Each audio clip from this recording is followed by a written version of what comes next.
Então, estamos aí, pessoal, hoje dia 22, é o segundo bloco, a segunda etapa aqui da nossa aula de ativo intangível, né? Bom, a gente ia falar aqui agora, a gente ia entrar no conceito de ativo intangível propriamente dito, tá? Então, vamos ver o que ele fala, pessoal. Então, primeiro, para ser considerado um ativo intangível, veja que aqui ele dá o conceito, né? Ó, como a gente viu aqui, ó. Ele fala aqui, ó, ativo intangível é um ativo não monetário, identificável sem substância física. Então, vamos entender agora o que seria isso tudo. Primeiro, então, para ser considerado um ativo intangível, primeiro é necessário que seja identificável, depois, que a entidade tenha o controle e terceiro, que ela gere benefícios. A gente precisa ser essa questão do identificável, aí ele vai abrir cada um desses itens aí. Então, o que significa ser identificável, o que significa ter o controle e gerar benefícios. Ter o controle e gerar benefícios, vocês já estão bastante acostumados, porque é o mesmo conceito que a gente tem lá no propriedade para investimento, imobilizado, tal. É um pouco mais simples, mas é uma coisa que muda muito essa questão do identificável, né? Então, quando que a gente identifica um ativo intangível? E ó, esse primeiro item ele fala por que que a gente tem que identificar. Ó, então, a definição de ativo intangível requer que ele seja identificável para diferenciá-lo do goodwill. Gente, o tratamento que nós estamos dando, ou que tem que ser dado, eu até comentei isso com o registro essa semana, até a própria amortização e a dedução disso para fins de imposto de renda, quando você tem a questão do ágio, que é um ativo intangível, você tem um procedimento. Quando você tem a questão do goodwill, você tem um outro procedimento, certo? Então, um é dedutível e outro não. Então, quando a gente fala aqui, ó, por exemplo, então a definição, ele requer que seja identificável para poder separar. Por que que ele tem que ser, como eu disse, identificável? Porque quando você tem ali um ativo intangível, e esse ativo intangível, ele, por exemplo, trata-se somente de uma expectativa, eu não consigo relacionar esse ativo intangível com nenhum outro ativo, tá? Então, a gente precisa separar ele, porque aí eu não sei se ele vem, se é uma pesquisa, se é um lugar de pesquisa, ou o que eu estou adquirindo, enfim. Então, ele precisa ser separado, tá? Ó, então, o que é um goodwill? Então, como a gente falou, é um ágio derivado da expectativa de rentabilidade futura, reconhecido em uma combinação de negócios ou não, né? Mas, via de regra, veja só, é o ágio da expectativa de rentabilidade futura, e aqui ele fala, reconhecido em uma combinação de negócios, mas a gente já viu que ele pode ser adquirido individualmente, tá? Ó, é um ativo que representa, então, benefícios econômicos futuros. Veja que aqui ele fala um ativo, pessoal, porque é um desembolso que você fez, é um dinheiro que você gastou, que vai gerar benefício econômico futuro, certo? Porque senão ele não teria essa característica de ativo. Mas, na verdade, ó, o que ele diz, ó, gerado, ó, benefício econômico futuro, gerado por outros ativos adquiridos em combinação de negócios, que não são identificados individualmente e reconhecidos separadamente. Ou seja, eu estou comprando uma empresa, eu estou pagando um valor além daqueles que foram identificados individualmente no laudo, certo? Aqueles que foram identificados individualmente no laudo. E aí eu estou pagando um valor a mais, e não por um ou dois, eu estou pagando pelo conjunto de ativos. Gente, só um reforço, por que que o laudo seria importante? O Regilson falou assim, não, a operação aconteceu lá na empresa, nós tivemos lá a negociação, e não necessariamente teve o laudo, tá certo? Bom, então imagina eu, comprador, estou comprando uma empresa, e a gente não fez um laudo com a descrição de todos os ativos. Eu não sei se tinha isso, pelo menos uma descrição dessa com os ativos, Regilson, tá? Vamos, olha lá, o Jesus falou que não tinha. Então, não tinha. Então, o que... Imagina, eu sou o vendedor, então eu fechei o negócio lá, o Regilson está comprando minha empresa. Cara, na hora que eu vou sair da empresa, eu vou lá, pego 3, 4, 5 máquinas, pego uma máquina ou outra e levo embora. Né? Aí o cara vai falar assim, não, mas peraí, isso aqui não estava na negociação. Peraí, como não estava? Então, precisa tomar um pouco de cuidado com essas cláusulas contratuais ou essa descrição desses ativos, porque senão como é que eu vou saber o que faz parte da empresa? Por exemplo, o diretor usa notebooks, tá? Aqueles computadores, eles são do diretor, são do dono da empresa ou é da empresa? Percebe? Fica difícil você identificar. O cara pega o computador, põe embaixo do braço e leva embora. Mas espera aí, eu comprei a empresa e aquilo é usado na empresa, é da empresa, foi pago pela empresa, então é meu, certo? Se você não tem um laudo com essa descrição, fica difícil você saber quais ativos você está adquirindo, tá? E aí, ó, depois... Então, quando você tem o goodwill, então o que ele está falando? Ó, ele vem dessa expectativa, ele vem gerar, ou é gerado a partir desses benefícios, por isso que ele fala por outros ativos, e aí, olha o que ele diz aqui embaixo, o último, ó, esses benefícios advêm da sinergia entre os ativos identificáveis, tá? Adquiridos ou de ativos que individualmente não se qualificam para reconhecimento em separado nas demonstrações contábeis, porque a gente tem assim, ó, por exemplo, essa sinergia, todos eles atuando em conjunto, ou, fala aqui, ó, você pode ter alguns ativos, alguns bens ou direitos, e aí, de novo, o exemplo do Regilson, ele falou assim, eu tenho um cliente lá que ele tem patentes que estão registradas na empresa. Tá bom, você tem essas patentes e elas não foram registradas, tá? Mas elas existem. Então, se você comprou a empresa, supostamente você está comprando uma empresa que tinha patentes. Então, por quê? No momento da aquisição, se eu não fiz o laudo, olha só, se eu não tenho um laudo, eu não coloquei essas patentes, claro que eu sei que são empresas diferentes, tá, Regilson? Mas só usando como exemplo. Vamos supor que você tem patentes, você comprou uma empresa, não foi feito um laudo. Então, significa que aquelas patentes que não foram... Você comprou, a patente vem junto, mas você não tem um valor. Como é que eu vou registrar no meu balanço agora se elas não estavam registradas antes e não constam no laudo? Eu não tenho como registrar, certo? Então, nesses casos, iria para a nota explicativa, dizendo que tem, que você adquiriu, tá? E você está pagando por essas patentes, por exemplo, mas que não estão nesse laudo, ou seja, não é identificável, tá? Todo ágio referente à aquisição de empresa é sempre intangível. Basicamente, sim. Tá? Mas o registro contábil, nem sempre a gente classifica como um ativo intangível, porque quando você tem o ágio, por exemplo, na hora do registro contábil lá, você tem um investimento na empresa, certo? Então, tem lá, grupo investimentos. Investimento em empresa tal. Embaixo você tem que colocar ágio no investimento tal. Então, o ágio tem que estar junto ali.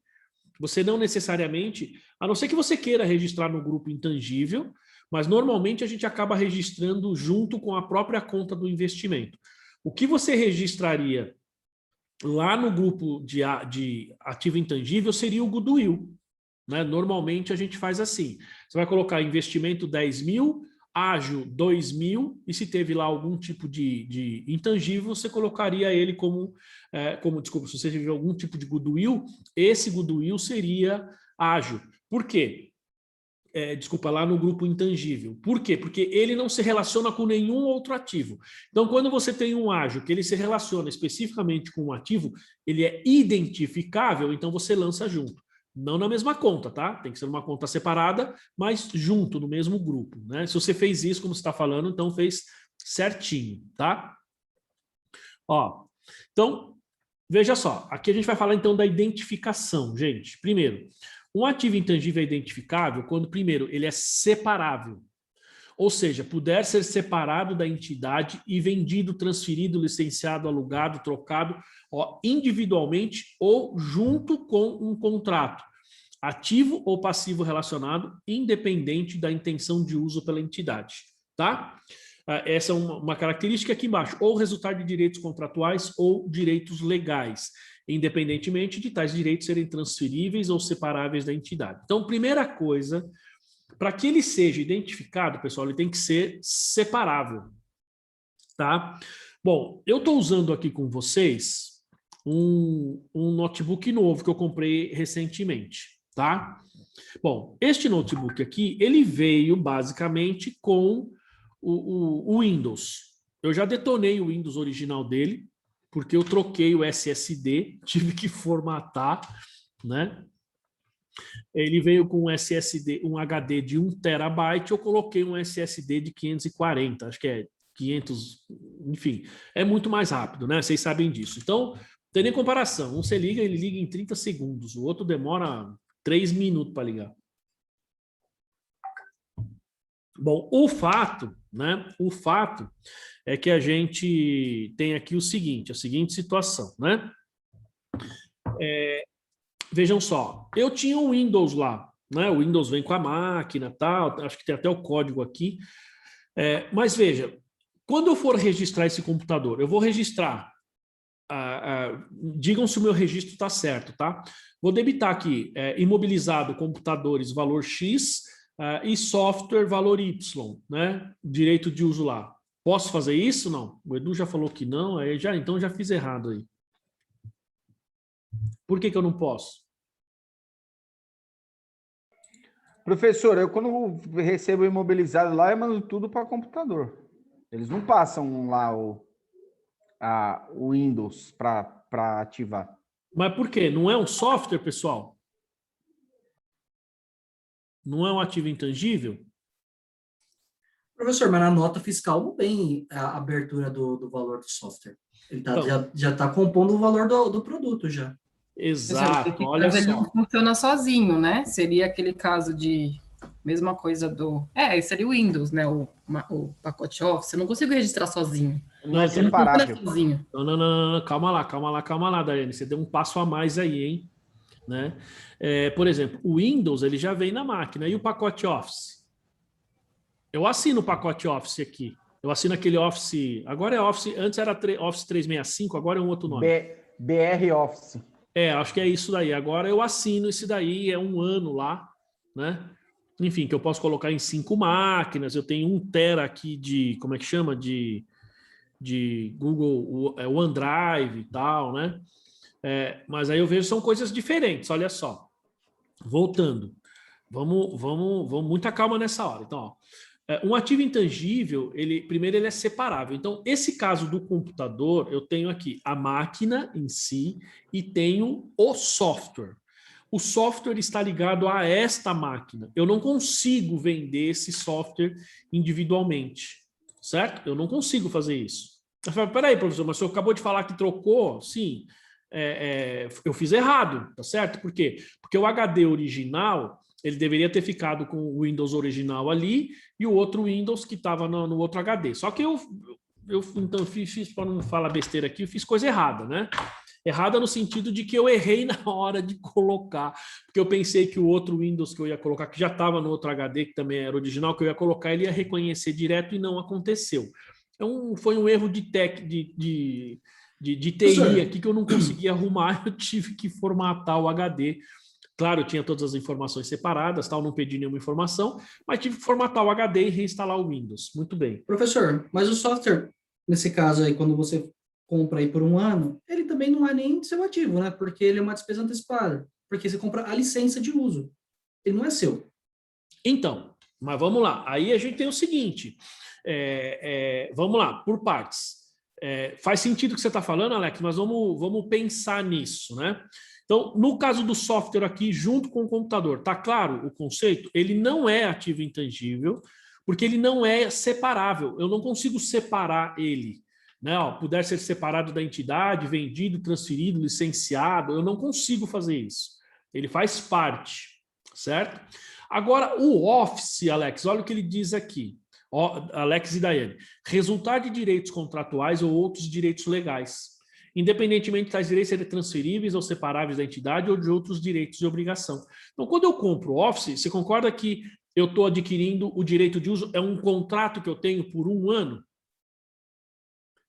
Bom, aí você vai falar, mas peraí, mas aí você tem um contrato de 1 ano e aqui a gente tem que registrar quando você tem vida útil superior a 1 ano, basicamente, se a gente for pensar em termos ou considerar fazer uma relação com ativo imobilizado, né? Mas se a gente for pensar, supostamente, eu poderia pensar como é um prazo inferior a 1 ano, ou seja, cada ano, na verdade, é uma renovação de contrato, eu poderia pensar como o Alex falou, ou seja, ainda que seja uma despesa antecipada, porque mês a mês eu vou usando esse direito, mas essa despesa antecipada ele teria as características de um ativo intangível, entendeu, Alex? Ou até poderia lançar como ativo intangível e ir amortizando mês a mês. Não estaria errado fazer isso, certo? Por quê? Professor, mas aí não cairia no conceito do ativo, que é o benefício futuro? Então, em tese, você tem o benefício durante 1 ano no mínimo, né? Entendi. Entendeu? Por quê? Porque, vamos supor, eu estou renovando. Minha renovação acho que é março. Vai de março a março. Então, significa que quando chegou agora no mês de março, eu paguei aí, né? Eu paguei, eu tenho direito de uso até março. Então, em tese, eu deveria... Vamos lá. Isso aqui eu posso vender, posso negociar? Bom, esse caso especificamente, eu não posso fazer isso. Porque eu não consigo transferir. Eu posso até transferir, mas vai ficar... Eu posso passar a senha para outra pessoa, né? Até poderia negociar, mas de qualquer forma vai ficar atrelado a mim, aquilo. Não tem jeito. Então, poderia lançar como despesa? Poderia. Eu basicamente lancei como despesa, tá? Por quê? Porque é de um ano, é o período inferior. Eu não tenho como transferir, eu não tenho como negociar isso com alguém. Então, eu estou olhando esse conceito aqui, né? Ó, for separável e tal. É lógico que aí eu poderia lançar isso como despesa antecipada, como o Alex falou, poderia. Mas como o valor é baixo, aí entra também a questão da materialidade e da relevância, tá? Então, considerando esses fatores, eu lancei como despesa. Mas vamos imaginar... um lá que é 250 mil o software. Oi? Eu tenho um software lá que custa 250 mil. Então, todo ano renova. Então, eu ia dar o exemplo da Daiane, mas aí esse exemplo seu também vale, porque a Daiane falou recentemente, né, Daiane? A questão de um cliente dela que comprou lá, ou na empresa dela, eu não me lembro, o SAP, o direito de uso. E esse caso também, Alex, você tem um software que custa 250, 300 mil. Né? E aí, o que você faz com esse software? Né? Então, quanto tempo você tem de uso desse software, Alex e Daiane? Porque, veja, você não está comprando o software não é seu. E aí a gente tem duas características, tá? Alex e Daiane, nesse caso de vocês têm um contrato de utilização por quanto tempo desse software?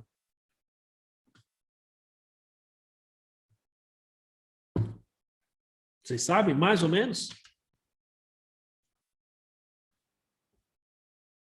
Vocês têm um período aí, não tem, pessoal? Oi, pessoal. Caiu aí, vocês estão me vendo aí? Bom, desculpa, caiu novamente aqui. Está dando uns picos aqui, mas enfim. Voltamos aí, estamos continuando gravando. Eu tinha feito a seguinte pergunta, né? Então, o Alex, por exemplo, e a Daiane, que tem um software num valor relevante desse aí. A pergunta que eu faço é: vocês têm quanto tempo? Qual o período do contrato aí para isso? O meu é 12 meses. 12 meses. Tá. Renovável. Isso. Então, mas quando depois depois de um ano, você tem que pagar de novo os 250 mil? Aham. Aí sim, hein? Então, um caso desse, efetivamente, eu lançaria como ativo intangível, nem como despesa antecipada, e amortizando durante 12 meses, porque o valor é bem relevante, tá? Quando a gente pega outros casos aí, como eu disse, no meu caso, o valor é baixo, então não tem muito... Então, mas esta é uma situação, tá?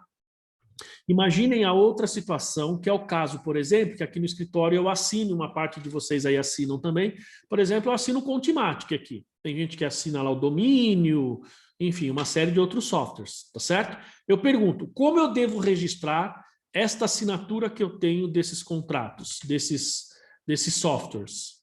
Ele vai ser despesa ou vai ser ativo intangível?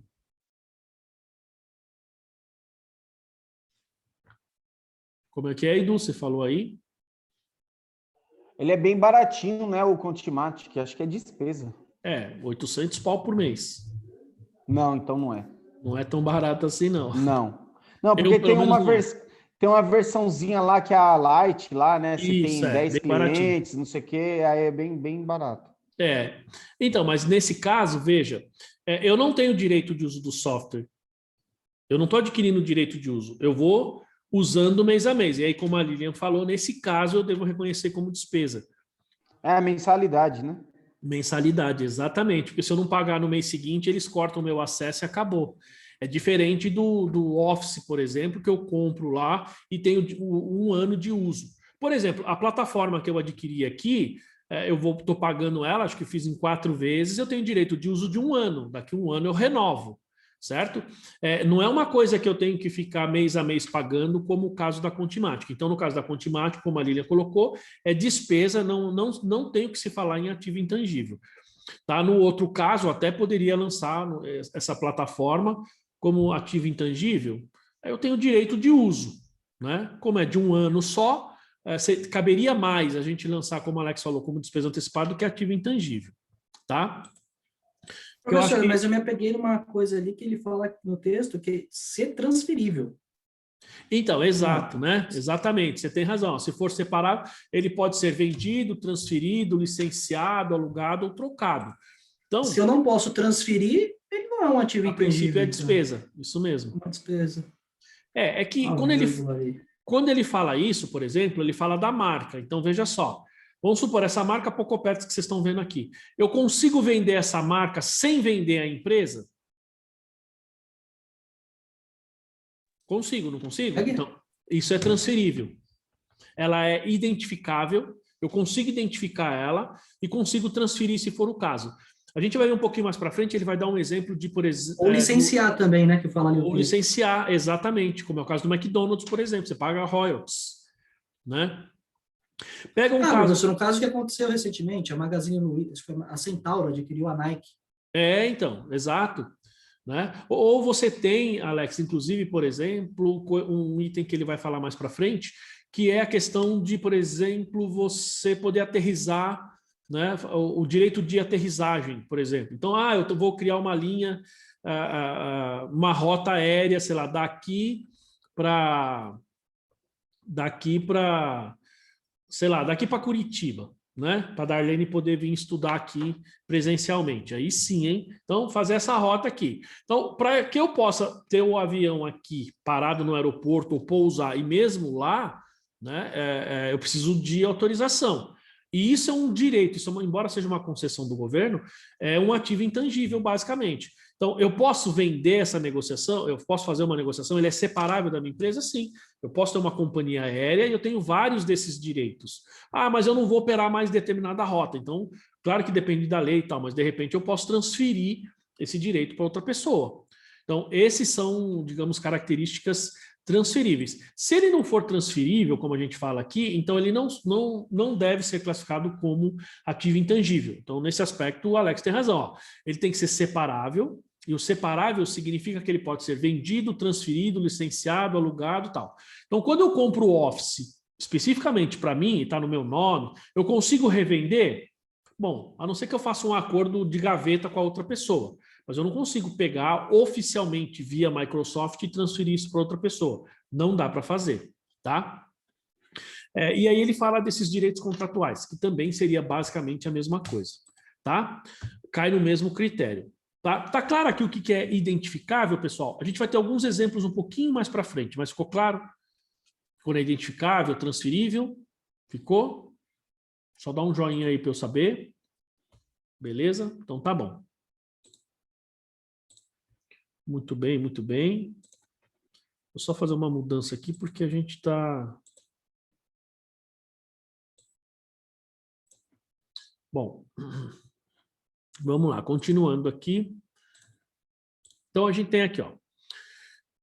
Depois da identificação, a gente entra na questão do controle. O controle é relativamente mais simples, tá? Porque a gente já falou sobre isso nos outros ativos e o conceito é o mesmo. Então, primeiro... a entidade tem o controle de um ativo quando ela detém o poder de obter benefícios gerados a partir deste ativo. Então, pelo recurso subjacente é o ativo em questão, o ativo intangível em questão. Essa é a primeira coisa.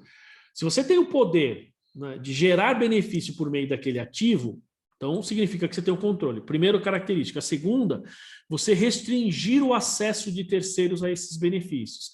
Então, o que significa isso? Que aquele ativo ele gera benefício e você é beneficiado e você não permite que terceiros se beneficiem desse ativo. O benefício é... Sabe aquela coisa? O benefício é meu e ninguém tasca? Porque você tem o direito de falar, não, isso aqui não é para você, isso aqui é para mim, tá? Esse benefício é meu. Então, isso mostra que você tem controle, tá? Isso tem controle. Normalmente, a capacidade da entidade de controlar os benefícios econômicos de um ativo advém de direitos legais que possam ser exercidos em tribunal, principalmente casos de ativo intangível. Então, por exemplo, se eu tenho essa marca gera benefício futuro, o benefício vai para quem? para a Pocopets, para a empresa, para a escola de negócios. Tá? E quem alguma outra empresa pode usar, a não ser que eu permita. Veja, se eu permito essa outra empresa usar, tudo bem, significa que eu tenho controle. Então, eu vou ter benefício e a outra pessoa vai ter benefício. Agora, se eu tenho benefício pela essa marca, né, pelo uso, esse benefício vai para o Eduardo? Não. Certo? Ah, mas ele é minha controlada, eu sou a controladora, é minha controlada. Tudo bem, mas se o benefício não vai para ele e eu tenho como bloquear, significa que eu tenho controle. Professor, isso aí é o que eles estão discutindo aí das vacinas, né? Da quebra da patente. Exatamente.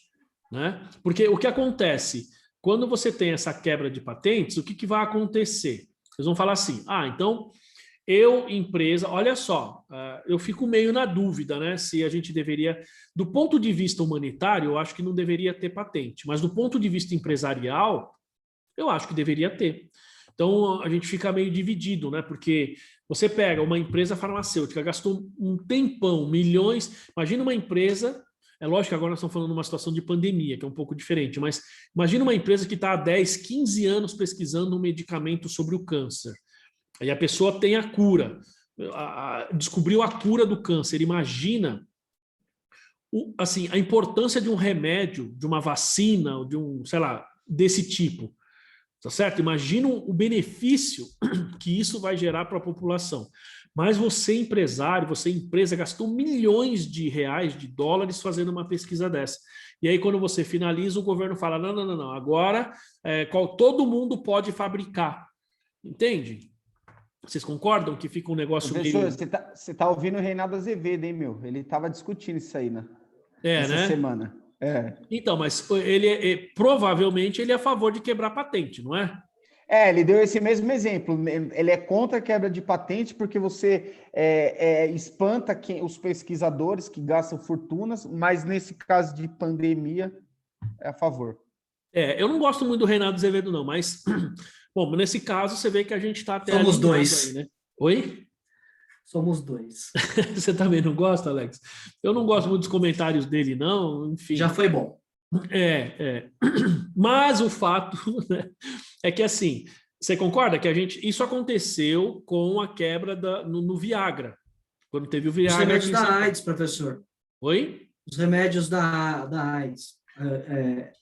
Ele sofreu quebra de patente, acho que foi em 2010, para o Brasil poder, para o Butantan, inclusive, poder fabricar os remédios, os coquetéis, eles tinham que pagar royalties para as empresas lá de fora, eles quebraram para economizar dinheiro aí. Ah, sim, com certeza. Então, mas essa quebra, Alex, ela foi feita antes do prazo, por algum, digamos assim, alguma questão legal, alguma imposição do governo, ou deu o período específico? Para ser verdadeiro na matéria, eu não me recordo, mas eu lembro que já tinha bastante tempo que eles compravam, e aí decidiu-se passar pelo Congresso para quebrar a patente, já que aqui existia a tecnologia para se produzir também, uma outra coisa que se discute, não adianta quebrar a patente por quebrar, e não ter a capacidade de produzir. Né? Exato. E aí, como já havia toda a expertise de produção internamente, eles decidiram quebrar, porque haveria um benefício para a população que precisa desse remédio muito grande, em contrapartida, a economia. Então, vamos lá. Você falou duas coisas importantes, tá? A primeira, a gente pode levar em consideração essa questão de você quebrar a patente. Isso aconteceu também com o Viagra. O Serra era o ministro. O que ele fez? Claro, ele levou em consideração que nos Estados Unidos o Viagra, ele entraram com a patente lá nos Estados Unidos, e se eu não me engano, pessoal, a patente de remédio, eu acho que é 7 anos. A gente tem patente de 7 anos, tem patente de 10 anos, depende da categoria. Para mim era tudo 10 anos, mas não é não. Ela tem períodos diferentes. Eu não tenho certeza, mas acho que remédio acho que são 7 anos, se eu não me engano, pelo menos no Brasil. Ou 10, acho que remédio é 10. E eu lembro que a patente do Viagra, ela tinha entrado lá nos Estados Unidos 2 anos antes do que aqui no Brasil. Então, quando chegou no 8º ano, aqui no Brasil 2 anos depois, quando chegou no 8º ano aqui no Brasil, já era o 10º ano nos Estados Unidos. E aí o Serra era, então, o ministro da Saúde, o que ele fez? Ele foi lá e, não sei, acho que via Congresso, enfim, ele quebrou a patente do Viagra. Aí outras empresas começaram a produzir, tá? Então, veja que isso aconteceu num período anterior. O Eduardo lembra bem desse esquema aí, dessa quebra aí, né, Edu? Manja bem aí desse processo aí. Enfim. Fiquei aguardando 8 anos, professor. Ficou aguardando 8 anos, né? Enfim, então o Alex está falando também a mesma coisa com a questão do coquetel. Então, quando você quebra uma patente dessa, o que acontece, puxa vida, meu direito, né? Ele fica prejudica, todo mundo pode fazer. E aí, gente, uma quebra dessa, inclusive, ele gera uma queda no meu fluxo de caixa. Se a gente pega esse coquetel, por exemplo, ou as vacinas do coronavírus, você pega aí esse coquetel, você pega o próprio remédio como é que chama? Do Viagra, né? E hoje tem remédios, no caso do Viagra, tem remédios até inclusive mais eficientes, né, pessoal? Você vê que tem remédios mais eficientes. Que, por exemplo, o Viagra, ele tem uma duração aí, acho que de 6 horas, um negócio assim. Você tem um que é 36 horas. Outro dia eu estava lendo sobre né? O remédio faz efeito em você durante um bom tempo. Ô professor, só um adendo aí, é que quando quebrou a patente do coquetel da AIDS, era o ministro Serra também, né? E aí gerou um impasse lá, uma crise com os Estados Unidos, por causa dessa quebra. E depois o Brasil virou referência no tratamento de AIDS, as campanhas, tudo. Agora, no caso da Covid, os próprios países detentores das patentes estão incentivando a quebra, a própria China e os Estados Unidos. Eles estão fazendo isso, porque assim, nós estamos numa situação de pandemia, né? É uma situação, digamos assim, um pouco diferente, né?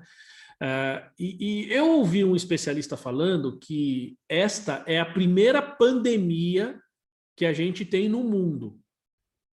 Muita gente fala assim, não, mas teve lá a peste negra, teve mais 2 passadas, a peste negra e uma outra, né? Não sei qual que é a outra. Qual? Febre amarela? Não é gripe espanhola? Gripe espanhola, isso. Então tem gente que fala assim, não, nós já tivemos. Falou assim, não. Realmente tivemos essas 2, mas elas não foram pandemias, porque ela não atacou o mundo inteiro. Diferente do que a gente tem no coronavírus. Lógico, morreu muita gente, mas não no mundo inteiro, porque teve regiões que não foram afetadas. O coronavírus afetou o mundo todo. Então, veja que esta é uma situação diferente. Mas talvez, se você pensar em termos, vamos lá, você desenvolve, você tem todo um gasto, você tem um ativo intangível e quebra a sua patente, como é que você faz com esse ativo intangível? Você tem que dar baixa. Deveria ser remunerado, né, para a empresa, então, a quebra da patente, né? Devia pagar um valor significativo por ela ter. Então, o problema é que ninguém quer pagar, Daiane. Por isso que a Alemanha já deixou claro que ela é contra a quebra de patentes, né? A Alemanha é contra porque justamente a Merkel falou assim, a gente vai quebrar a patente, mas assim, e as pessoas que investiram não só tempo, mas dinheiro e tal, essas pessoas, como o próprio comentarista ali falou, né, o Reinaldo, né, que ele falou assim, você vai afastar as pessoas que fazem pesquisa. E eu acho que essa é uma probabilidade, por incrível que pareça. A gente está num mundo cada vez mais capitalista e as pessoas vão se afastar. Por que eu vou desenvolver uma pesquisa, sendo que todo mundo vai se beneficiar da minha pesquisa? Tá? Diferente de qual foi teve puxa vida, eu não me lembro o nome dele, é bem famoso, vocês vão lembrar aí. Eu não sei se ele fez a penicilina ou se ele fez a vacina da varíola, uma coisa assim. Eu não lembro qual que foi. Ele abriu mão da patente, ele inventou o remédio, da poliomielite, um negócio assim. E ele abriu mão, ele falou assim, não, eu não quero patente nenhuma, isso aqui é para todo mundo poder desenvolver e todo mundo produzir para salvar vidas, né? Foi um pesquisador lá atrás, depois até pesquiso aqui, mas as empresas... O Fleming. Oi? O Fleming. Eu não me lembro se foi ele, viu? Não me lembro. Mas você acha que as empresas vão fazer isso? Alguns consideram que foi a maior descoberta da humanidade. Então. A penicilina. Exatamente. Trata várias infecções. Mas você acha que hoje as empresas fazem isso? Hoje as empresas têm uma, digamos assim... da poliomielite foi o Albert Sabin. Foi o Sabin, então, mas eu não lembro se foi ele que abriu mão da patente, né? Enfim. É que eu não consigo pesquisar na hora que a gente está falando aqui. Vocês até conseguem, eu não consigo, né? Mas eu lembro, eu só não lembro o nome do cidadão, mas ele abriu mão, né? E a gente tem um monte de pessoas, pessoal. Vamos lá, olha só, pensando em patente, né? Quem criou o avião? Quem inventou o avião? Irmãos Wright. Então, Polêmico, essa é uma discussão. Polêmico. O Brasil, qual é que é o nome do programa lá, professor? Guia Politicamente Incorreto. Eu entendo que foi Santos Dumont. Os americanos, e só os americanos, entendem que foram os irmãos Wright. Aliás, Alex, recentemente, há poucos anos atrás, não passa de 10 anos, os Estados Unidos oficialmente entenderam que foi, como chama? O Santos Dumont. Tá? Mas é porque a estrutura de avião que a gente vê hoje não é do Santos Dumont, não, né? Não, sim. É mais parecido com o dos irmãos Wright, que foi depois... O do Santos Dumont voava de ré. Foi melhorado pelo Boeing, pela companhia Boeing, né, que fabricaram os aviões para a Primeira Guerra Mundial. Mas veja só, mas a primeira, foi um pouquinho antes, né? A Primeira Guerra Mundial foi um pouquinho depois da invenção do avião. Não, mas a estrutura de fuselagem, tudo já era mais parecida com a dos irmãos Wright do que com a Brasília do... Não, concordo com você, concordo. Mas assim, claro que aí também entra uma questão de conceito, né? Fala assim... Da questão de aviônica, tudo... dentro do... o que você está falando, assim, dos irmãos Wright é dentro do conceito de aeronave que nós temos hoje. Mas o primeiro, digamos assim, objeto, não sei o quê, que ficou mais tempo voando, foi do Santos Dumont, né? Mas, independentemente disso, tá? Vamos supor que seja os irmãos Wright ou seja aí o Santos Dumont. Mas aí tem uma coisa interessante que você falou, porque a corrida dos irmãos Wright era pela patente, não era por voar muito tempo. Então, o Santos Dumont queria voar. Né? Mesma coisa com a patente dos automóveis nos Estados Unidos na época. O dono do conglomerado da GM, ele tinha que pagar royalties para cada carro produzido. Quem foi contra isso foi o Ford. Exatamente, isso mesmo. É isso mesmo. Isso aí você vê naquele seriado, tem lá a indústria automobilística dos Estados Unidos, ou grandes industriais, eles falam sobre isso. Gigantes do motor. Isso aí mesmo. Gigantes do motor tem? Tem. Eles falam. Uma outra coisa que Santos Dumont inventou, vocês sabem, não? Relógio de pulso. Relógio de pulso, tá? Relógio de pulso foi ele que inventou. E olha que interessante, hein, pessoal? Uma parte aqui... E aquela escada doida lá também. Oi? E a escada doida lá. Tem uma escada para você cair dela, 2 palitos. A magia. A escada Santos Dumont lá, que você pisa um pé com o pé direito, tem que ser... A hora que você vai subir, ela tem que começar pelo pé esquerdo. Eu sei qual que é. Ela tem meio degrau, né? Pra você cair daquilo ali é uma maravilha. Meio degrau, essa eu não sabia que era ela, não, Alex. Essa é nova. Mas vejam só, pessoal, só uma curiosidade. Sabe como o Santos Dumont morreu? Ele se enforcou num hotel. Ele se enforcou em Santos. Ele era de Santos, ele se enforcou em Santos. Sabe por que ele se enforcou? Porque ele viu que o invento dele estava sendo utilizado na Primeira Guerra Mundial para matar pessoas. E aí ele se enforcou por causa disso. Né? Foi o primeiro cara também a trazer um veículo a combustão para o Brasil. Né? Exatamente. O inventor do funk devia se enforcar também, professor. Vocês sabem por que a gente tem o prêmio Nobel? Não. Esse rapaz aí. O Nobel é o cara que inventou a dinamite. E a mesma coisa, ele viu que a invenção dele estava matando pessoas. Então ele era milionário, passou a premiar as pessoas que fizessem invenções que ajudassem a humanidade, porque a invenção dele estava matando pessoas. Por isso que a gente tem o prêmio Nobel. Nobel era o nome do cara que inventou aí a dinamite, né? Enfim, mas você pega essas... Aí, mãe? Muito Oi? intangível aí, né? Muito intangível nessa conversa. Exatamente. Vejam só, aí a Darlene está falando assim, puta, mas os caras estão falando um bagulho que não tem nada a ver, né? Meu? Aí vai falar assim, né? Na gíria aí vai falar assim, pô, os caras estão falando um bagulho aí, mano, nada a ver na parada, velho. Você é louco, tio, né? Bom, se a gente for pensar mais aprofundadamente, o que nós estamos falando são de patentes, são de intangíveis que essas pessoas criaram, certo? Imagina, por exemplo, a gente estava falando, você quebrou uma patente desse tipo, o que ocorre? Você tem ela registrada no seu ativo intangível. Quebrou essa patente, cara, perda. Você vai ter que registrar uma perda, né? Lembra quando a gente tinha, digamos assim, você tem lá os escravos, tá? Lógico que nós estamos falando de uma coisa totalmente assim, que é uma mancha na história da humanidade, uma das, né? Nós tivemos várias. Mas você pega lá um escravo. Ele deveria estar, como eles eram considerados como coisas, certo? Eles estavam registrados, teoricamente, no balanço das fazendas. E aí, quando você vê, então, a libertação dos escravos, você tem um monte de ativos que deixa de ser ativos. O que acontece? Cara, eu fico imaginando contabilmente, lógico que, gente, eu sou totalmente contra e acho isso um verdadeiro absurdo, tá? Só estou fazendo uma análise do ponto de vista contábil. Mas eu fico imaginando o efeito que isso deu no balanço das fazendas na época.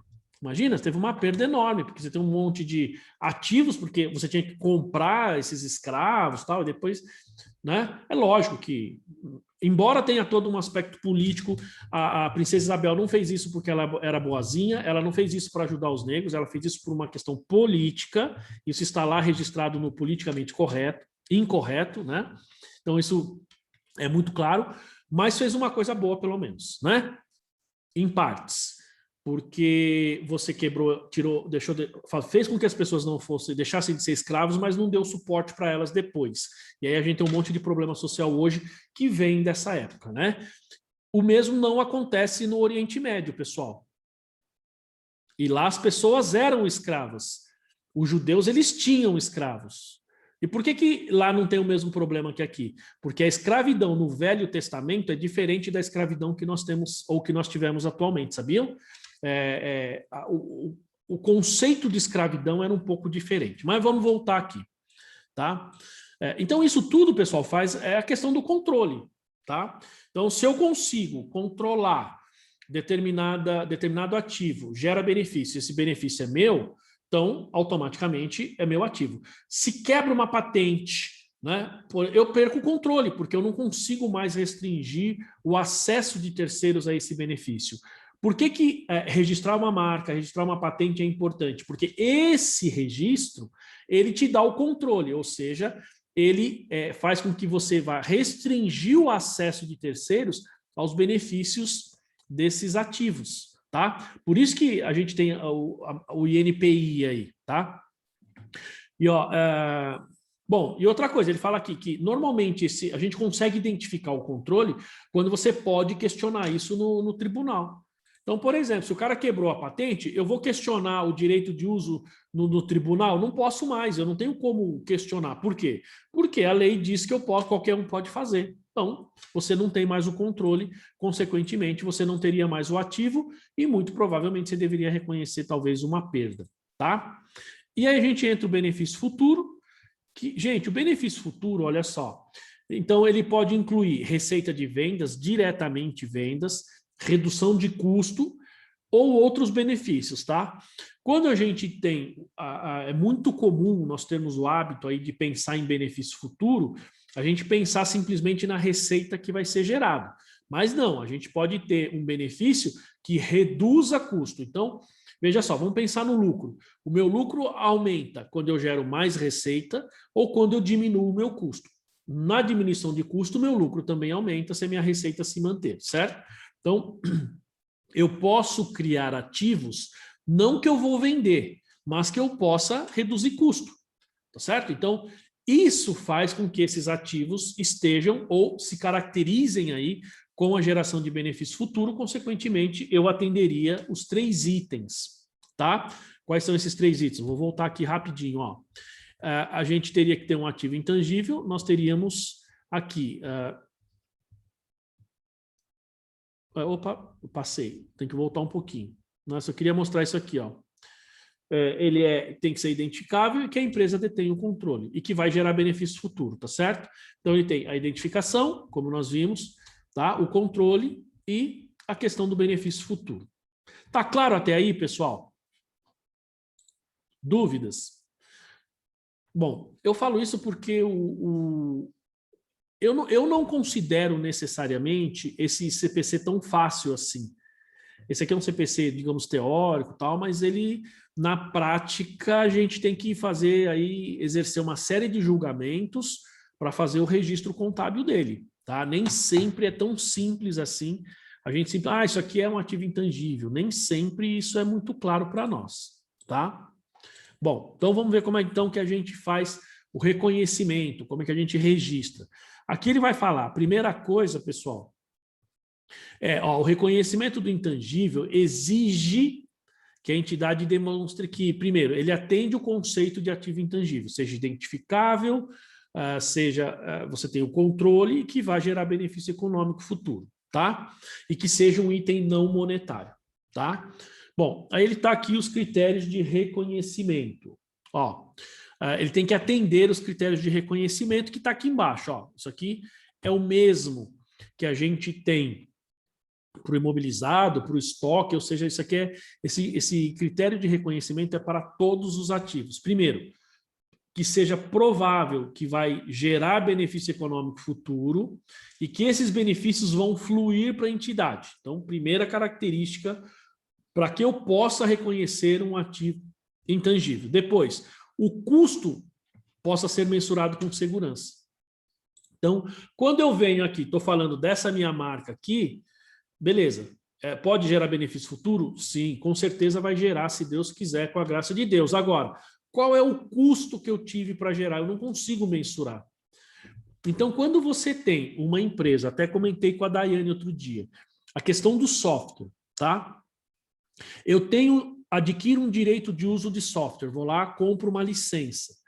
Só que aí, você pega lá o pessoal do TI da sua empresa e eles vão fazendo lá os puxadinhos no software, não tem os puxadinhos que a gente tem no sistema? Então o cara mexe aqui, cria um relatório ali, ou coisa do tipo. Então percebam que nós temos duas situações. Primeira, o software ele já vai estar em condição de uso, então você já tem um ativo intangível, tá? Agora, esses agregados, vamos falar assim, a gente registraria como ativo? Depende. Por quê? Primeiro, esse desenvolvimento a mais, eu consigo mensurar com confiabilidade ou não? Então, vamos supor, você está ali na empresa do Eduardo, tem um pessoal de TI lá que os caras são fera, os caras são bons mesmo. Aí o Edu chega lá e fala assim, aqui na contabilidade eu estou cuidando de determinada área, precisava que vocês desenvolvessem um software aqui para mim, um sisteminha aí para eu poder controlar, beleza? Beleza. Ele é amigo do pessoal lá e os caras vão fazendo para ele. Depois de um certo tempo, um mês, 2 meses, sei lá, o software está pronto, fizemos aqui para você, beleza. Né? E aí? Devo registrar isso como ativo intangível? Porque agora você tem um software, antes você não tinha, agora você tem. Ele pode não gerar receita, mas ele reduz custo, porque reduz tempo aí no qual como se diz, o Eduardo vai gastar lá digamos, no desenvolvimento de determinada atividade, certo? E aí, registro como intangível ou não? Só se eu puder mensurar o custo. Exato. Como você teve lá uma situação... Espera aí. Como você tem uma situação por exemplo, de mensuração aí, né? Vamos falar assim, você teve um gasto, mas você não consegue mensurar com segurança, despesa. Certo? Despesa. Professor, lá tem uma equipe lá do Oracle, inclusive tem um módulo do Oracle que chama GL Relatórios, é só relatório customizado. Então você liga lá e fala, eu quero que nessa coluna venha isso, venha aquilo, puxa daqui, puxa dali, e tem esse módulo só de relatórios. Tem bastante coisa desenvolvida lá, acredito que minimiza os custos, porque a gente não perde mais tempo conciliando, e sim, vai lá, coloca a data e ele já gera, mas na nota eles não especificam, é só lá, tipo consultoria técnica, sei lá, do Oracle, então vai tudo para despesa. É tudo Os despesa. honorários. Exatamente. Por quê? Porque você não consegue saber.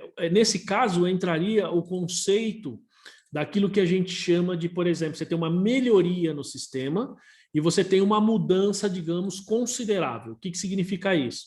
Vamos supor, você tem um software e você lança uma nova versão. Vamos pegar aqui, quando você tem por exemplo, você tem o Windows. Não, desculpa, você tem o Explorer, né? O navegador, tá? Então, você tinha o Explorer e agora a gente tem o Edge, não tem? Não tem os dois? Então, veja que houve uma mudança considerável de um sistema para o outro. Ainda que provavelmente nós, usuários, podemos não perceber, mas há uma diferença muito grande entre os dois, tá? E aí você tem, digamos assim, um novo software. Então, você tem aí talvez um ativo intangível. Quando ele trata simplesmente de digamos, de uma melhoria, isso aí teria que ser considerado despesa, tá? Isso vai para resultado, tá bom? Então, se esse custo não puder ser mensurado com segurança, despesa. Então, é aquilo que a gente estava falando. Você está desenvolvendo aí uma marca, uma patente. É o caso do Regilson, como ele estava falando. Puxa, então tem lá, o cara fez uma patente. Tá bom, eu desenvolvi lá dentro da minha empresa, eu mesmo fui lá, eu mesmo desenvolvi. Quanto custou? Sei lá, né? Custou tanto, mais ou menos. Não pode ser mais ou menos. Você tem que ter o registro certinho. Se você não tem esse controle, então não pode ser considerado como ativo intangível, vai ser considerado como despesa. O que nós poderíamos fazer nesse caso é que, veja, eu tenho, digamos assim, algo que gera benefício para a empresa, ele tem características de ativo, mas eu não posso registrar porque eu não consigo mensurar o custo. Então, nesse caso, eu deveria divulgar na nota explicativa. Tá? Colocar que existe, que gera benefício, mas não está registrado porque não atende os critérios de reconhecimento. Tá bom? Que mais? Então, ela tem que fazer o quê? Primeiro, avaliar a probabilidade de geração de benefício econômico futuro, certo? Eu preciso saber, vai gerar benefício? Como? Tenho que ter premissas razoáveis. Eu tenho que ter premissas ou, digamos, uma probabilidade, né, comprovável. Eu preciso comprovar isso. E que representem a melhor estimativa da administração em relação ao conjunto de condições econômicas que existirão durante a vida útil do ativo, certo? Bom, primeiro, pessoal, eu preciso tratar de premissas que sejam razoáveis e comprováveis. Então, não adianta eu querer, vamos falar assim, tem um determinado ativo, né? Eu vou dar um exemplo bem prático que eu ouvi uma vez.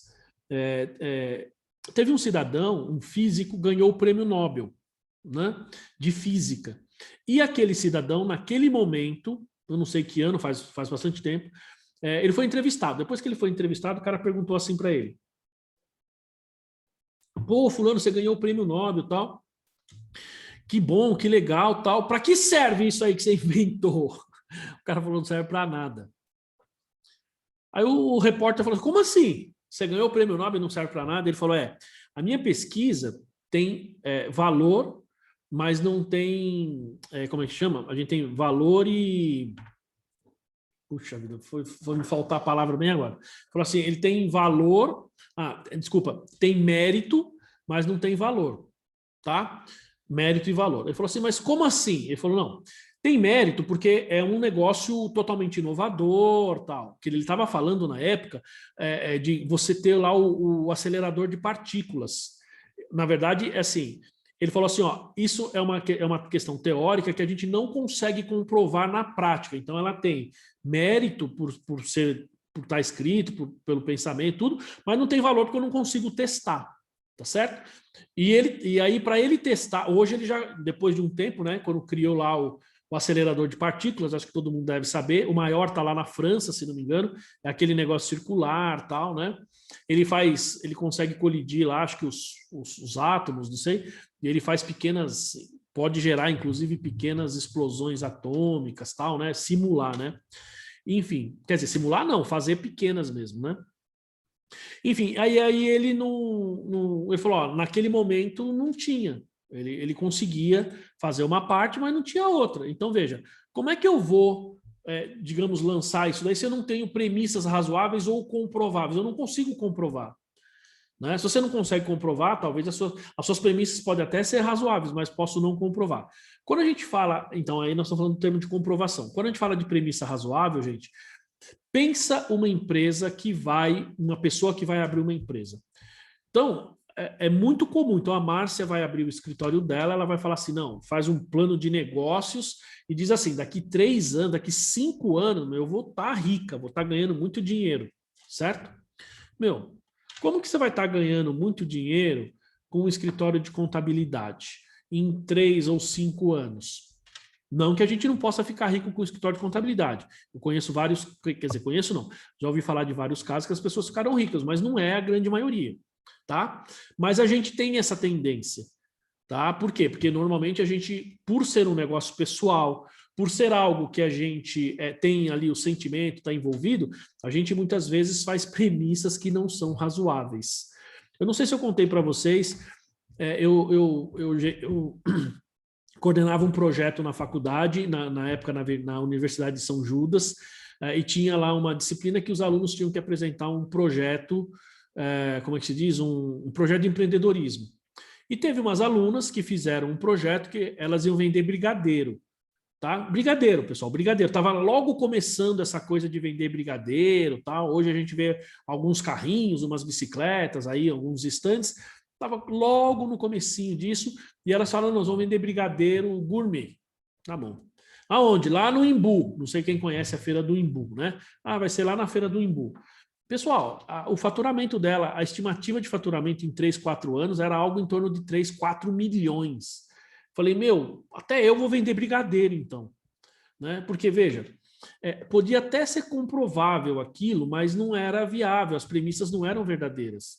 Você acha que você, para vender brigadeiro, para ter um lucro de 3 milhões, 4 milhões de reais, cara, um brigadeiro custa 5 reais. Faz a conta para ver quantos brigadeiros você precisa vender por mês, sem contar os custos, né? Para você ter um faturamento. Para escala, né? É chamar de escala. Se você não tem escala, como é que você vai faturar isso tudo, produção? Exatamente, Alex. Eu falei assim, peraí, você vai vender no Imbu, a feira do Imbu, no sábado, você tem a feira, mas é pouca gente. E no domingo você vende bastante. Mas durante a semana, para quem conhece ali o centro do Imbu, cara, não tem nada de questão de artesanato, só quem tem as lojas sim, mas você não tem as barracas, digamos assim, o município trabalha com o comércio local. É a mesma coisa quando você fala de abrir um negócio na praia.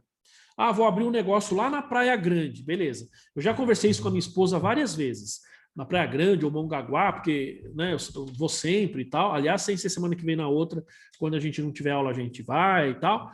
E a gente já pensou nisso. Aí eu sempre falo, bom, se a gente for abrir alguma coisa, tem que abrir algo que a gente ganhe dinheiro com os moradores locais e não com o turismo. Porque na época do turismo você ganha, mas fechou o turismo, acabou.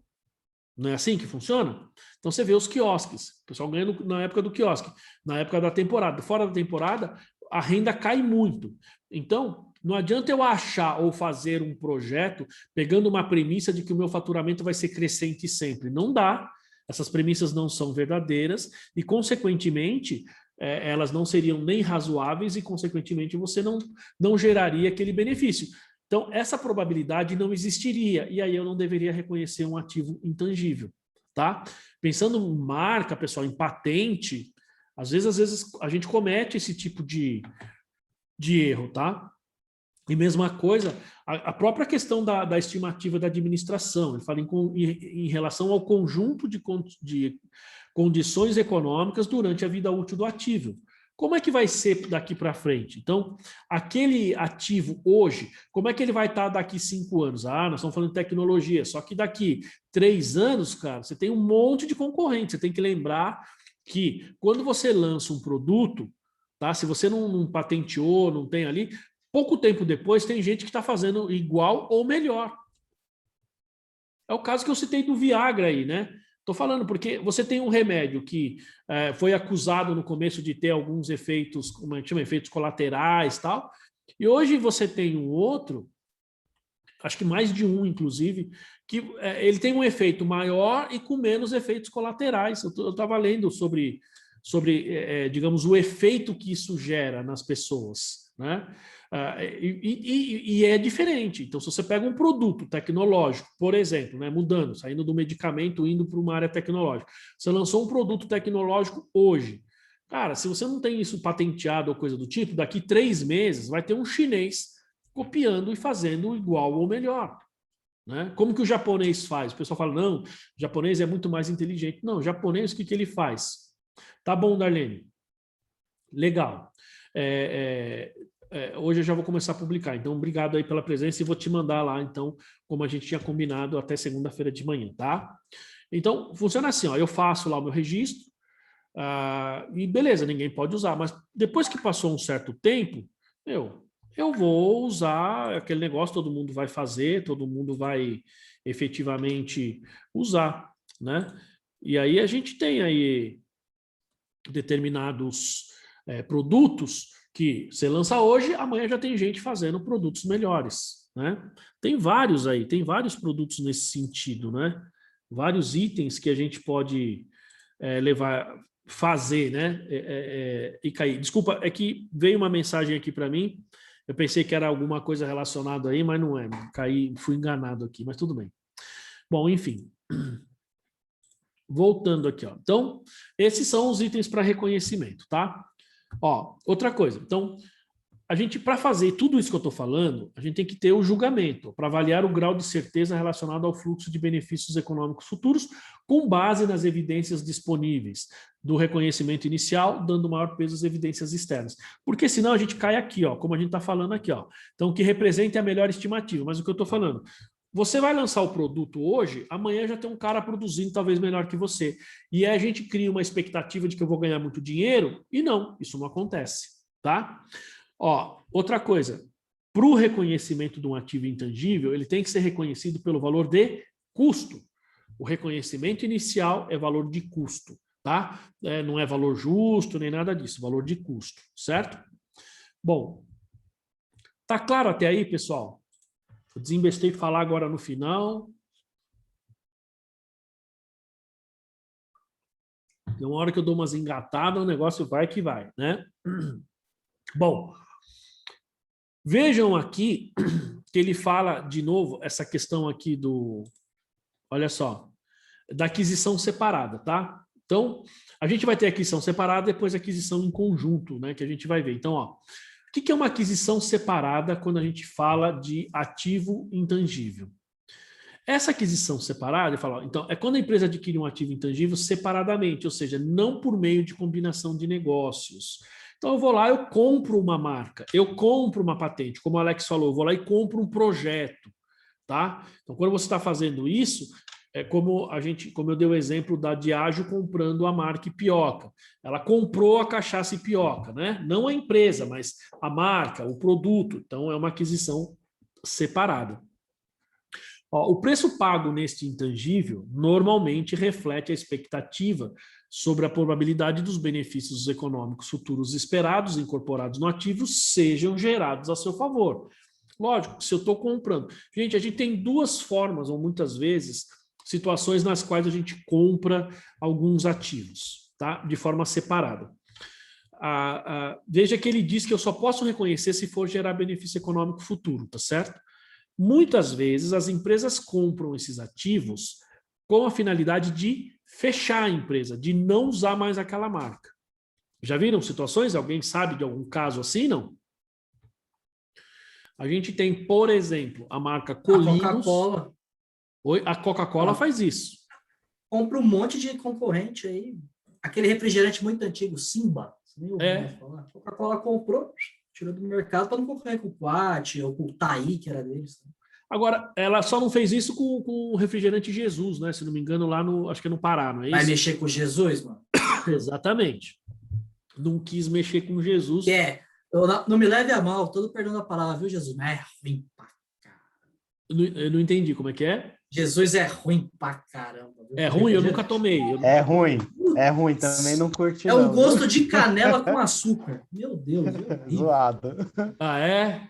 O Regis também... Nossa, aquilo ali, E o, pra e o piorar, tem que melhorar bastante. o Bolsonaro tomou lá e falou que pode acabar virando gay ainda, quem toma. É.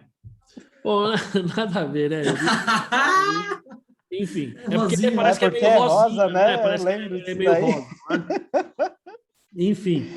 Bom, mas veja só, acho que esse foi o único que a Coca-Cola que eu tenho, digamos, ciência de que a Coca-Cola não descontinuou. A gente tem os casos de tubaineiro aqui no interior de São Paulo, por exemplo. As empresas de tubaína no interior de São Paulo, elas não vendem, elas não se vendem para a Coca-Cola. Tem muita empresa que vende. Só que o que a Coca-Cola faz? Ela vai lá e tira aquela marca do mercado.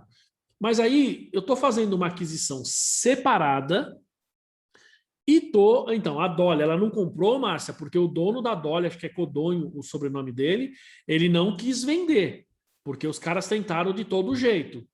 Tanto é que a Dolly, logo que ela foi lançada, ela tinha um programa na Rede TV, acho que domingo à noite, para ficar o tempo todo atacando e mostrando as ações da Coca-Cola. Porque se a Coca-Cola compra a Dolly, imediatamente ela fecha, ela cancela a marca. E aí eu pergunto, você compra uma marca para descontinuar? Isso gera fluxo de caixa? Isso gera benefício para a gente ou não? Acho que sim, né, professor? Você vai tirar aquela marca do mercado, automaticamente você vai vender mais. Perfeito. Professor, com aquela musiquinha da Dolly, ela é imortal, cara. Pode tirá-la do mercado que... Não. Aí é que você se ela engana. vai viver no nosso coração, mano. Edu, aí é que você se engana, cara. Sabe por quê eu tô falando isso? Porque a Dolly, ela tem aquela propaganda tosca com aquele bonequinho verdinho, não tem? A Dolly, recentemente, ela mudou, ela fez uma outra propaganda, digamos, desculpa o termo que eu vou usar, ela fez uma propaganda normal, vamos falar assim, né? Então, tinha lá uma piscina, né? Mulheres bonitas, os caras bonitos, todo mundo sarado, lá num churrasco, tomando Dolly. E uma música bacana, né? Sabe o que aconteceu? Eles receberam tantas notificações lá na Dolly, mas tanta gente, porque eles queriam que voltasse a propaganda antiga. Tiveram que voltar. Eles voltaram à propaganda antiga. Né? Não conseguiram manter aquela propaganda, justamente porque, cara, o negócio é muito forte. Né? Tá tão impregnado na gente que é muito forte. Então, quando a gente adquire... Muito forte com as crianças também, né? Exatamente, você tem um apelo, é impressionante. E às vezes a gente acha que não, né? Às vezes a gente acha que não. Quer um outro exemplo disso, pessoal? Antigamente, eu não sei se é da época de vocês. Ah lá, tá vendo? O Regis falou que o moleque fica cantando a musiquinha da Dolly lá, né? E fica mesmo, porque marca, né? Vou dar um outro exemplo para vocês. Talvez não seja da época de alguns de vocês, mas antigamente o caminhão do gás, ele ficava buzinando. Cara, todo mundo detestava isso. O caminhão do gás passava na rua buzinando. Alguém lembra? Alguém é dessa época aí, não? Alguém é aí? O Edu? Não, aqui já é da época do Beethoven, né? Já da musiquinha, né? Então, aí nós temos o seguinte, Alex. Na minha época, cara, quando eu era criança, o caminhão passava buzinando, cara. O tempo todo. Cara, aquilo incomodava muito. Aí o que os caras fizeram? Foi o que vocês falaram. Foram lá e colocaram a musiquinha do Beethoven. Cara, tiveram que fazer uma campanha, tá? Foi a Regina Casé, inclusive, contrataram a Regina Casé, fizeram uma campanha para falar, pessoal, a vida inteira vocês reclamaram da buzina do caminhão do gás. Agora a gente colocou uma música, tá? E aí entra uma coisa que nós falamos aqui, tá? Eu falo assim, e ela falava isso na propaganda, uma propaganda bem antiga, não é uma propaganda, uma campanha, né? Ela falou assim, e não pensem que a gente escolheu essa música à toa, tem todo um estudo, tem toda uma pesquisa por trás da música. Então a música, o tom, né, o volume que é tocado, tem uma série de fatores que muitas vezes vocês desconhecem. Ela falava isso na campanha. Porque as pessoas, cara, começaram a criticar. Então, olha o que acontece, né? Você tem aí um certo produto, você tem aí uma certa, digamos, expectativa sobre um determinado item, que você acha muitas vezes que vai gerar benefício e acaba não gerando. Né? Então, a gente precisa tomar cuidado com isso. Esse caso como vocês viram, esse caso da Coca-Cola, o que ela faz? Ela compra a marca. E o benefício que é gerado por essa marca é como a Daiane falou, porque eu cancelo, eu deixo de produzir aquele produto, porque aí eu passo a vender naquela região. E aquele outro produto que as pessoas consumiam não consomem mais, certo? Então a gente tem esse benefício. E tem que tomar cuidado, porque às vezes a gente faz algumas ações, você tem um gasto com pesquisa enorme que tem uma ação contrária. Foi quase o que aconteceu com a música aí do gás, né? Vocês podem ter certeza que a musiquinha do gás hoje é melhor do que a buzina como era antigamente, certo? É a mesma coisa, pessoal, quando vocês ouvem lá, como é que chama? Puxa vida, esqueci agora. Como é que é lá de Piracicaba? Pamonha de Piracicaba, pamonha. Então, veja, gente, o cara criou isso daí, ele começa a falar tal. Cara, isso já é um patrimônio, pelo menos aqui na cidade, pelo menos aqui em São Paulo, né? Se o cara muda isso aí, meu, cara, com certeza as vendas do cara vai cair, né? Não tem jeito. Bom, outra coisa, então, ó, o custo do ativo intangível adquirido separado, né, normalmente tem o seu custo mensurado com segurança. E é normal, porque você sabe o quanto você está pagando. Você tem isso em contrato, você tem o desembolso, então você normalmente mensura com segurança, tá? Pois normalmente é pago em dinheiro ou com outros ativos monetários. Então você consegue saber, e aí efetivamente eu não tenho tanta dificuldade em registrá-lo, tá? Quando a gente tem essa aquisição separada. A empresa deve reconhecer este ativo intangível, pois ele gerará benefícios futuros. Outra coisa, ainda que não seja possível definir quando esse benefício. Então, primeiro, você tem uma aquisição separada quando você compra um ativo individual. O valor que você paga é aquilo que você espera, no mínimo, é uma coisa que eu sempre falo. O valor do ativo é o valor, no mínimo, que você espera obter de retorno, tá? Você consegue, normalmente, saber esse valor, porque é um valor que você está desembolsando, e você consegue saber ou entende que ele vai gerar benefício. Quando, eu não sei, tá? Mas você consegue saber, certo? Aí a gente tem aqui, ó, vamos continuando. Bom, ele pode, o custo de um ativo intangível adquirido separadamente inclui. Gente, pode reparar que é a mesma coisa do imobilizado, do estoque, preço de compra, acrescido do imposto de importação, se for o caso, e impostos não recuperáveis sobre a compra, depois de deduzidos descontos comerciais e abatimentos. Isso aqui é igualzinho imobilizado, não tem diferença nenhuma. Qualquer custo diretamente atribuível à preparação do ativo para a finalidade no qual ele se propõe. Aí tem alguns exemplos. Então, o custo de benefícios a empregados, ou seja, o funcionário que trabalhou para desenvolver aquele ativo, e aí inclui férias, 13º, todos os encargos, desde que você consiga mensurar com segurança. Então, aquele caso, o cara lá do TI está desenvolvendo um software para a gente, mas ele está fazendo isso na hora vaga dele. Então, você não consegue mensurar de forma confiável, ele não deveria ser, tá? Honorários profissionais, muitas vezes, porque você precisa, às vezes, de uma certificação, como é o caso, por exemplo, que a Daiane falou. Eu tenho uma certificação para vender lá fora. E para obter essa certificação, às vezes a gente compra, às vezes eu não compro, mas às vezes eu quero obter uma certa certificação, você precisa de uma pessoa pagar o certificador. Eu quero conseguir a ISO, né? ISO 9000, beleza. Então você vai ter que chamar o auditor para ele fazer isso. É como o Alex falou, a gente tem auditoria operacional e auditoria contábil. Então, a auditoria operacional é um honorário profissional, que dependendo do caso, se isso tiver atrelado a algum ativo intangível, ele poderia até ser classificado como. Só um exemplo superficial aqui, tá? Custos com testes também, para verificar se o ativo está funcionando adequadamente. Então, eu tenho um cliente, pessoal, que ele tem um moinho para moer vidro. tá? Ele que desenvolveu, ele que criou, e todos os gastos com essa máquina ainda não está sendo produzida em escala operacional. Então, mas ele já basicamente já desenvolveu tal. Então, é ativo intangível. Todo o gasto, desde que eu peguei aqui essa empresa como cliente, todo o gasto relacionado àquele item eu lanço como um ativo intangível. Porque ele ainda não produz em escala comercial, mas já não é mais pesquisa. O que ele faz agora é desenvolvimento, aperfeiçoamento, melhoria tal, é ativo intangível, certo? E a gente tem que tomar um pouco de cuidado com isso daí, né? Então, por quê? Porque a gente entra justamente nesse ponto que ele fala aqui, ó, né? Então, ou seja, os custos com testes. No caso dele, ele teve que testar, teve que chamar gente lá para fazer um teste, pessoa especializada, para ver se aquilo atendia as especificações técnicas, né? Bom, coisas que não devem incluir o ativo intangível. Custos incorridos na introdução, então gastos com propaganda, atividade promocional, tá? Por quê? Porque para fazer propaganda normalmente isso promove o produto, mas não desenvolve o produto.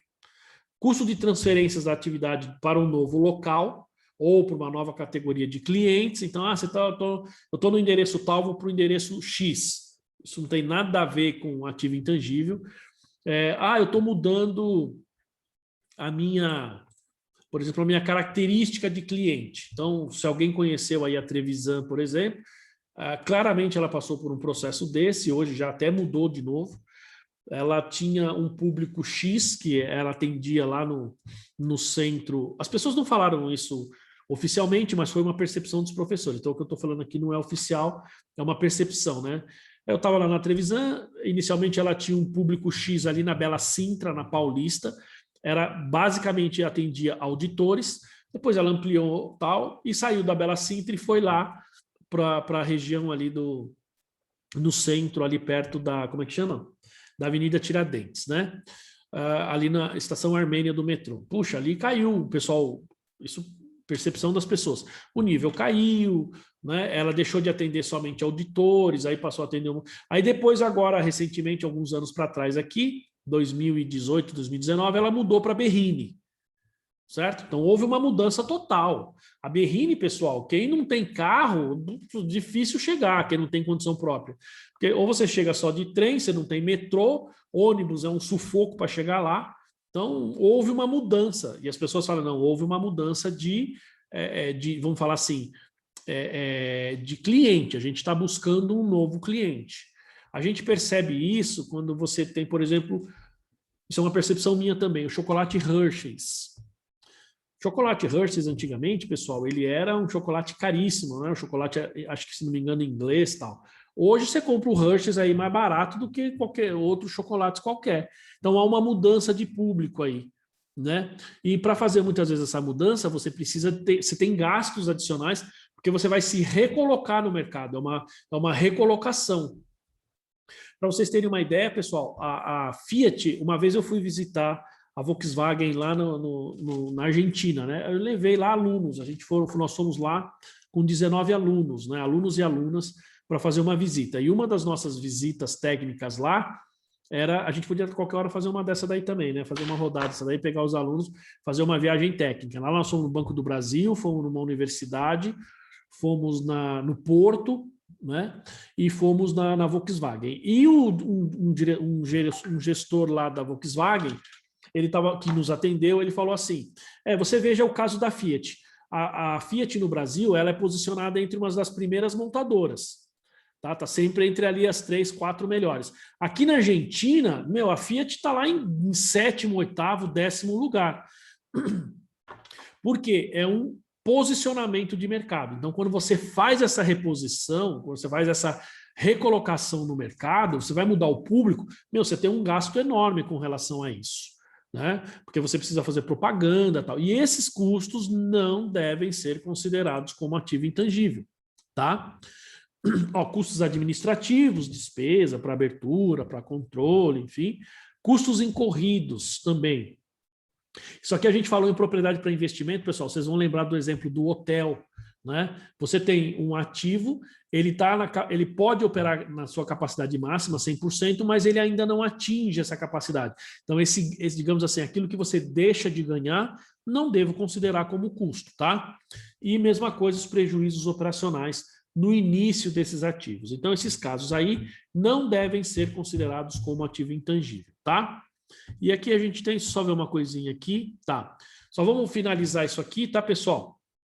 Ó, gastos ou receitas com operações realizadas também em conexão com ativo intangível, mas não necessário para deixar ele em condição operacional, é resultado. Então, se você teve algum gasto, que basicamente são esses todos que a gente viu, são gastos que você tem com o ativo, mas não necessariamente para fazer ele funcionar. O caso de uma propaganda, por exemplo. Ele tem conexão com o ativo, tá? Mas aquilo não faz com que ele fique em condição de operação, tá? Aquilo não auxilia. Então, isso é resultado. Não deve ser agregado ao custo do ativo. Outra coisa que ele fala... Então, quando você tem algum pagamento aí, né?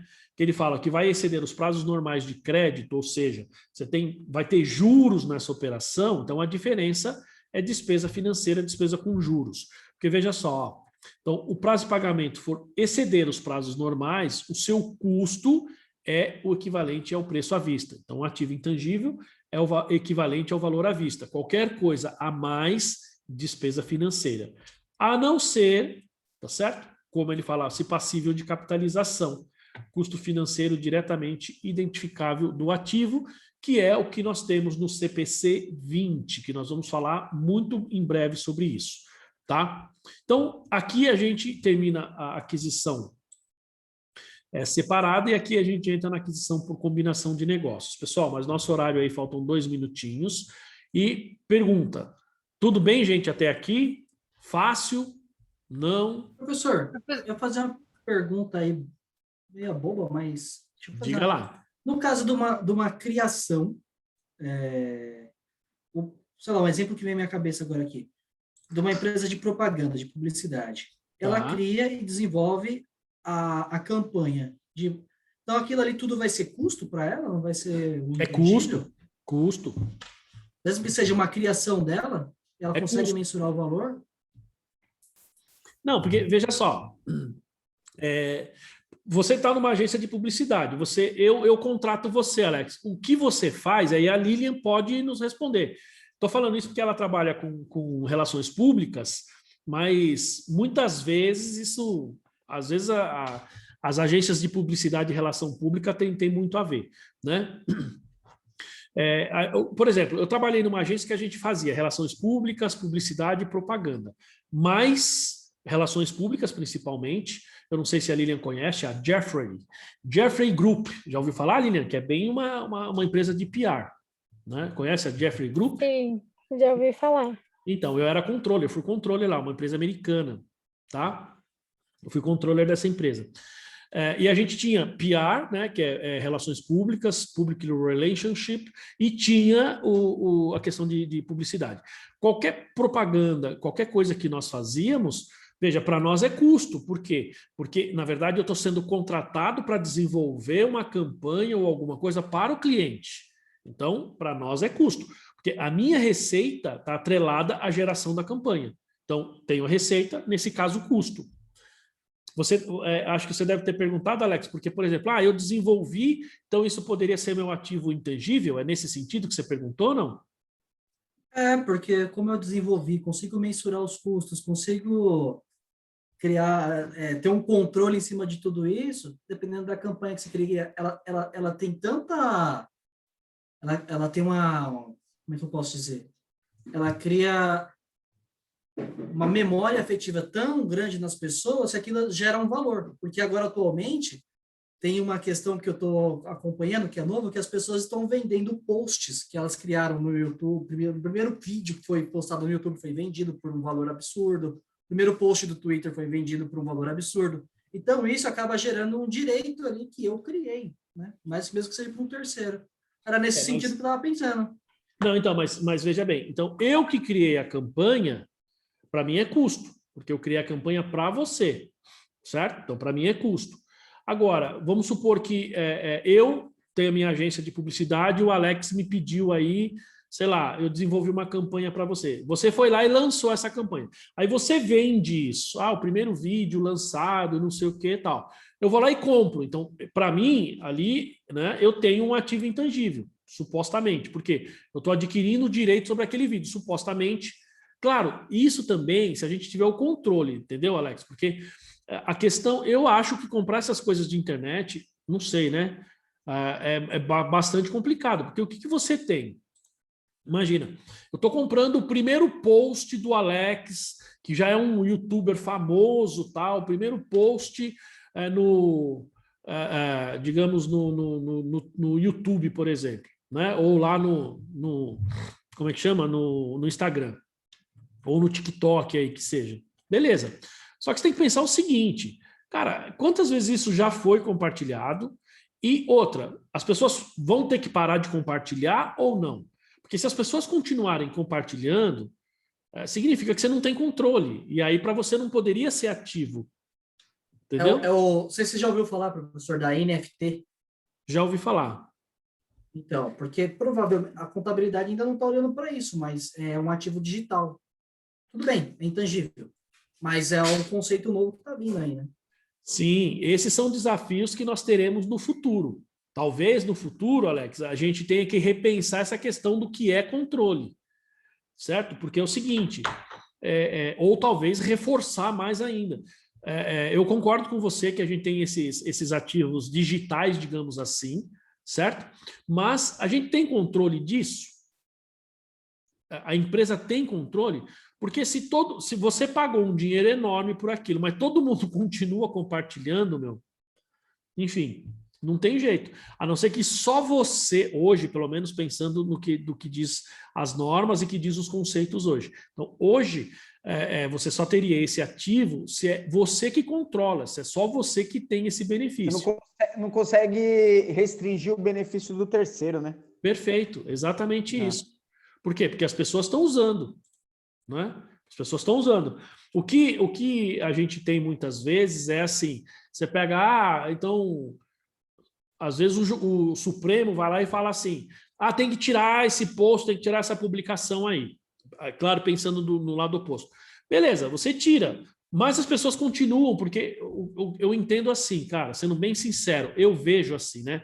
Uma vez que caiu na rede, não é peixe, caiu na rede, né? Você não tira mais, cara, não tira mais. Porque as pessoas continuam compartilhando. Se você fizer aí uma busca, você consegue, né?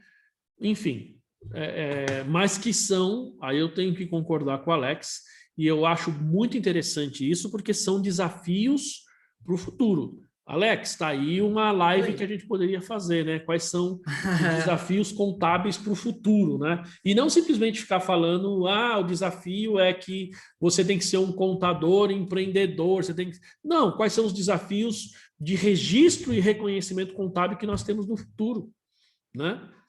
O SG também aí que está... exato, uma vez que os ativos... E eu acho que é uma mentira, já vou falando para todo mundo, eu acho que é pura especulação, para parecer que as empresas são boazinhas, a verdade é essa. Eu estou acompanhando isso mais de perto agora. O que você está falando? Não entendi. O SG.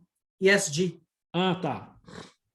Uma balela tremenda, parecer que as empresas são politicamente corretas, mas poucas fazem, se você for olhar na real, que você já vê de encontro logo no planejamento estratégico das empresas, não condiz. Então, quando você confronta uma coisa com outra, professor, se eu for de controladoria para abordar isso aí, vai ser legal, hein?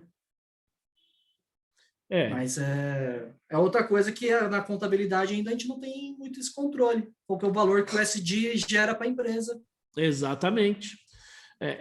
Vejam que esses pontos são pontos que eu vejo como desafios, vamos falar assim, para reconhecimento e mensuração de ativos e passivos no futuro, certo? Já foi uma mudança bastante grande para nós, pessoal, no Brasil, de 76 para 77, ou melhor, de 77 para 78. Não, 76 para 77, né? Quando entra a Lei 6.404. Depois, um desafio enorme em 2008, quando entra a mudança. E logo, logo, a gente deve ter uma mudança também, na minha opinião, com a questão desses ativos. Porque a característica de ativos e passivos, se a gente for pensar, passivos até que nem tanto, mas principalmente dos ativos, as características deles, de geração de benefício, a questão de controle, vem mudando ao longo do tempo. Né? Controle de criptomoedas também, né? Exatamente. A questão da criptomoeda é um caso que as pessoas discutem bastante aí, né? Como que registra, crédito carbono, né? Bom, é isso, pessoal. Dúvidas aí? Certezas? Professor, eu só ia perguntar se eu entendi certo na parte dos gastos com testes de uma máquina, de desenvolvimento de uma máquina, por exemplo. Então, os gastos com testes seriam separados, ele ficaria no intangível? É isso que eu entendi? Não, vamos imaginar o seguinte. Eu estou desenvolvendo uma máquina, tá? E eu estou na fase de desenvolvimento. Estou começando ali já a produzir, fazer. Tá. Tal. Só que assim, a máquina está pronta, mas ainda não está em escala de produção. Mas eu preciso testar para ver se a máquina poderia, se ela funcionaria. E às vezes alguns testes eles precisam ser certificados. Por exemplo, você criou uma balança. Para você produzir aquela balança, e ela precisa ser, como chama? Precisa ter a certificação do Inmetro, para saber, precisa ter a aferição para saber se está funcionando direito. Se aquele peso é aquele peso mesmo, entendeu? É a mesma coisa, ó. Eu estou desenvolvendo um remédio, né? É o teste crash, como o Alex falou ali, exato, né? Para medir a segurança, mas isso na fase de desenvolvimento. Uma vez que o carro, por exemplo, pega o carro, ou mesmo uma máquina dessa, vamos lá, você desenvolveu, o produto já está em escala comercial e você ainda vai depois continuar fazendo o teste para medir a segurança, aí seria despesa. Eu preciso fazer um teste com uma determinada máquina, mas aquele produto já é um produto comum, regular no mercado, despesa, tá? Você pega, eu ia dar um exemplo aqui, você pega, por exemplo, eu lembrei, você está fazendo aí o caso das vacinas, então você está na fase de desenvolvimento. Tá? Ou seja, e aí você precisa ter um gasto enorme com a Anvisa, porque a Anvisa precisa testar aquilo, você tem um gasto enorme com, digamos assim, com a certificação deles, tá certo? Você precisa pagar por isso não é de graça. Faz parte do ativo intangível. Eu digo, então, você registra separado, né? Porque a máquina vai estar lá no imobilizado, digo assim. Não. No meu... Não, então, vamos lá. Eu estou perguntando, essa separação. E se você faz separado? Não, ela vai estar no ativo intangível. Máquina? Porque veja só, você não criou uma máquina para você, você tem, na verdade, digamos assim, o projeto, a patente da máquina. Tá falando de patente. Entendi. Entendeu? Certo. Entendi, não a máquina criada para você, para sua utilização, no caso, não é isso que você tá falando. Exato. Aí você poderia ter as duas coisas. Sim. Aí você poderia ter as duas coisas, mas, via de regra, vamos supor, se você criou ali uma patente, você criou aquela máquina, é um projeto inovador, tal, você pode ter isso como ativo intangível, perfeito? Uhum. Agora, você pegou aquele seu projeto aqui e criou a máquina para você. Você usa aquela máquina lá. Aí sim, essa que você usa é imobilizado. Entendeu? Sim. Entendi. Obrigado. Mas todo o projeto, desenvolvimento, porque vamos supor, você vai falar assim, ó, eu estou desenvolvendo essa máquina, esse é um projeto de uma máquina, um carro, a vacina ou qualquer outra coisa para vender, tá? Você está falando aí de uma venda, certo? Então, você tem aí os direitos, aí você tem um ativo intangível, porque você vai ter basicamente a patente. Quando a gente fala patente, a gente tem que lembrar que para ter a patente de uma máquina, tem que ter o projeto, o gasto com desenvolvimento, tem um monte de gastos ali, os testes, né? Então, tudo isso vai estar no meu ativo intangível. Mas aí eu peguei aquilo e desenvolvi uma máquina para mim, o que está no meu projeto. A máquina em si vai ser ativo imobilizado. Agora, você também tem o caso, né, Daiane, que você não fez projeto nenhum. Você foi lá na ferramentaria, o cidadão foi lá, ele desenvolveu uma máquina, ele criou ali e tal. A gente precisa desse projeto. O cara na ferramentaria, o que é bastante comum, ele vai lá e desenvolve uma máquina específica para você usar ali. Então, se você consegue mensurar os custos direitinho, então você tem ali um ativo imobilizado. Agora, se você fez, desenvolveu, criou a patente e tal, aí você teria um ativo intangível. A máquina em si, se você utilizar para você, ou fez uma para você, aí você tem um imobilizado. Ficou claro? Não sei se... Beleza? Pessoal, dúvidas aí, certezas? Nenhuma? Bom, gente, então a gente tem o nosso cronograma, a nossa aula aí na semana que vem, não é isso? Eu não lembro se a gente tem aula na quinta-feira, pessoal. Lembra que a gente falou que na última quinta-feira do mês a gente teria aula? Eu não lembro do cronograma agora, tá? Eu vou olhar o cronograma depois e vou confirmar com vocês. Então aí a gente finaliza ou na quinta ou no próximo sábado, lembra? A gente falou que toda a última quinta-feira do mês nós teríamos aula. Eu vou confirmar com vocês e mando lá no grupo, tá bom, pessoal? De qualquer maneira, quero agradecer todo mundo. Se alguém tiver alguma dúvida, algum questionamento, pode me mandar aí hoje, amanhã, enfim, né, durante a semana, e a gente vai tentar solucionar essas dúvidas, tá bom, pessoal? Então, obrigado aí para todo mundo.